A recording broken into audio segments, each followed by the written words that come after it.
Isinusulong ng Eco Waste Coalition ang pagkakaroon ng malinis na halalan.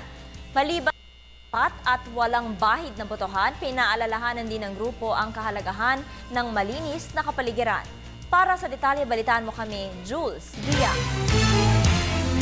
Pinangunahan ng grupong Eco Waste Coalition ang panawagan na mapanatili ang kalinisan sa lahat ng mga paaralan kung saan gaganapin ang halalan para sa lahat ng barangay sa buong Pilipinas ngayong araw.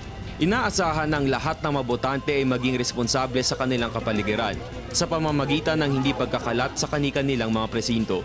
Isa umano sa karaniwang maopensa sa mga nakaraang eleksyon ay ang iligal na pamimigay ng mga sample ballots at iba't iba pang mga political propaganda tuwing nagaganap ang halalan.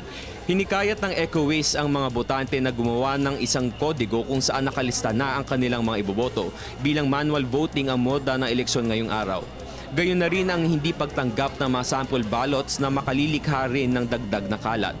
Panawagan din sa lahat ng mga otoridad at mga vendors na maghanda ng sapat na mga basurahan upang mapanatili ang kalinisan sa kani-kanilang mga lugar.